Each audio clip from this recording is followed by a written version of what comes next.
नमस्कार, मैं Anshuman Sharma Gwalior orthopaedic society की ओर से कंधा कोहनी कलाई के फ्रैक्चर को अत्याधुनिक सर्जरी को लेकर एक कार्यशाला का आयोजन किया गया। किसी की गाड़ी कोई ड्राइवर में बैठ के आ गया। इस कार्यशाला में बाहर से आए विशेषज्ञ डॉक्टर्स ने अत्याधुनिक चिकित्सा की जानकारी दी। कलाई में किस तरह के फ्रैक्चर ज्यादा देखने को मिल रहे हैं आजकल? आज से अगर कंपेयर करें तो पुराने ज़माने में जब फ्रैक्चर होते थे तो उनके 2 टुकड़े होते थे, 3 टुकड़े होते थे। आजकल के रोड कंडीशंस अच्छी हो गई हैं बट डिसिप्लिन रोड पे नहीं है, तो high velocity injury, high impact injury, multiple comminuted यानी बहुत सारे पीसेस फ्रैक्चर में होने लगे। और इस कार्यशाला को लेकर हम बात करते हैं ग्वालियर ऑर्थोपेडिक सोसाइटी एवं जीआर मेडिकल कॉलेज में अस्थि रोग विभाग के विभागाध्यक्ष डॉक्टर आर.एस. बाजौरिया सर से। देखें एक विस्तृत रिपोर्ट। धन्यवाद, मैं अंशुमन शर्मा। क्या कार्यक्रम आयोजित किया गया है सर? अंशुमन जी, आज देखिए हमारा जो एमपी ऑर्थोपेडिक एसोसिएशन की जो ग्वालियर इकाई है जिसका मैं प्रेसिडेंट हूँ, डॉक्टर आर.सी. सेक्रेटरी हैं, तो हम लोगों ने एक ये जो CME होती है इसको कंटिन्यूइंग मेडिकल एजुकेशन के तहत अलग अलग टॉपिक्स पे हम लोग अपने जो यंगस्टर जो नए डॉक्टर्स हैं, जो हमारे रेजिडेंट डॉक्टर हैं, PG जो ट्रेनिंग ले रहे हैं, उनको नई टेक्नोलॉजी से वाकिफ़ कराने के लिए एक प्रयास है। कलाई के फ्रैक्चर्स के आधुनिक इलाज से संबंधित जो प्रगति हुई है उसके बारे में डेलीगेट्स को बतलाया। क्या प्रगति हुई है सर?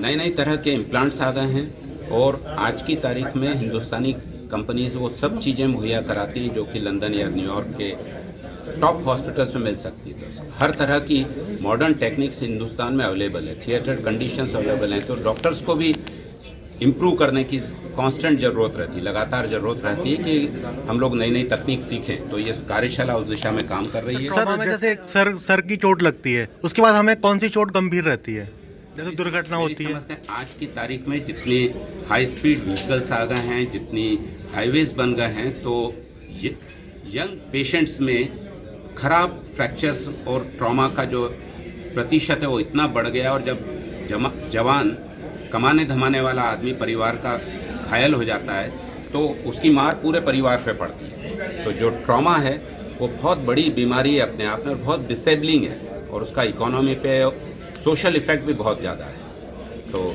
ये कार्यशाला उस दिशा में बेहतर क्वालिटी इलाज उपलब्ध कराने की दिशा में महत्वपूर्ण प्रयास। कोहनी, कंधे और कलाई में किस तरह के फ्रैक्चर ज़्यादा देखने को मिल रहे हैं आजकल?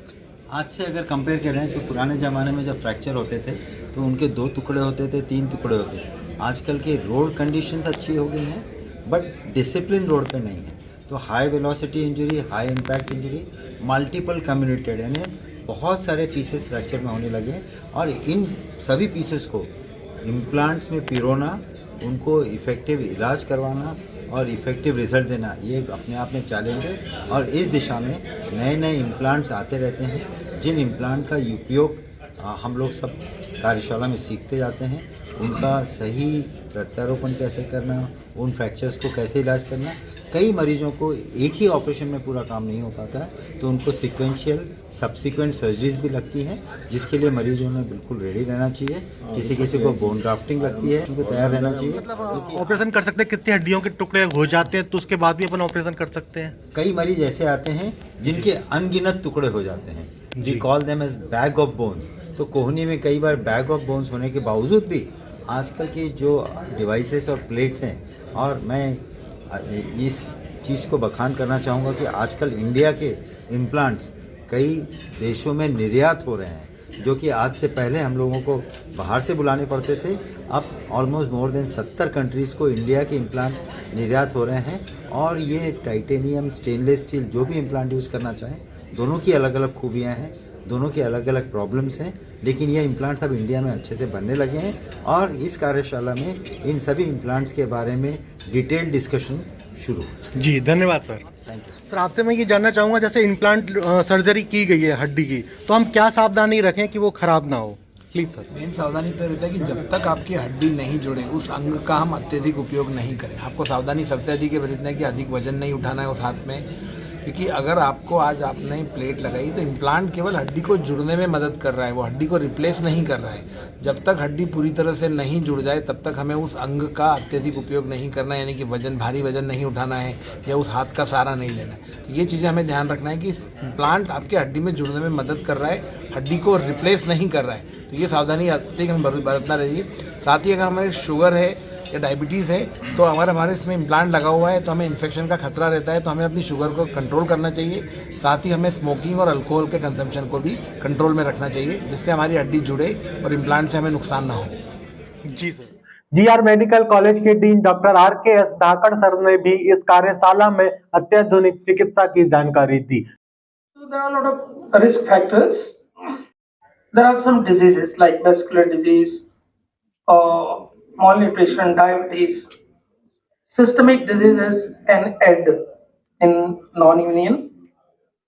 And there are some habits also like alcoholism, or as the previous speakers they mentioned about the smoking or use of tobacco. It is definitely a factor that affects the union. में जो एक international technology develop हो रही है, जिससे कि orthopaedic surgery को हम कुछ काफ़ी हद तक सरल बना सकते हैं और उतने अच्छे रिजल्ट हम बेहतर तरीके से पा सकते हैं। जैसे पहले के टाइम में हमें बड़ी नेल और प्लेट का इस्तेमाल करते थे, लेकिन धीरे धीरे क्या अब ये हो रहा है कि हम लोग इंसीजन जैसे चीरा लगाने का काम है वो बहुत कम होता जा रहा है, और जो प्लेट और नेल भी बहुत छोटे साइज़ के आते हैं, साथ में हमारे रिजल्ट कई गुना बेहतर हो रहे हैं।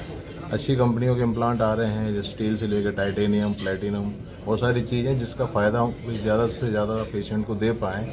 ऐसी ट्रेनिंग और इस तरह की हमारी जो डॉक्टर को आपको जो आपका एक्सचेंज ऑफ अपनी नॉलेज है, जो हमारे एक्सपर्ट हमने बाहर से बुलाए हैं, इनके द्वारा डेफिनेटली लोगों का फ़ायदा होगा, स्टूडेंट का होगा, डॉक्टर्स का होगा, और साथ में हमारे देश की जनता का फ़ायदा होगा। सर कौन कौन से डॉक्टर आए हैं हमारे यहाँ पे इसमें कोर्स में नागपुर से डॉक्टर आयन चांडक साहब आए हैं, इंदौर से डॉक्टर सिम नेगी और इंदौर की डॉक्टर प्रदीप चौधरी हैं, और यहाँ ग्वालियर से डॉक्टर मिड्डा साहब, समीर गुप्ता जी, डॉक्टर धाकड़ और मैं डॉक्टर बाजोरिया, हम लोग स्पीकर हैं। साथ में हमारे बहुत सारे लोगों के केस प्रेजेंटेशन सेशन भी होंगे। मतलब कुल मिला के दिन भर का बस जैम पैक सेशन है। आपने देखा होगा कम से कम 100 से ऊपर हमारे डेलीगेट हैं। धन्यवाद। मैं अंशुमान शर्मा।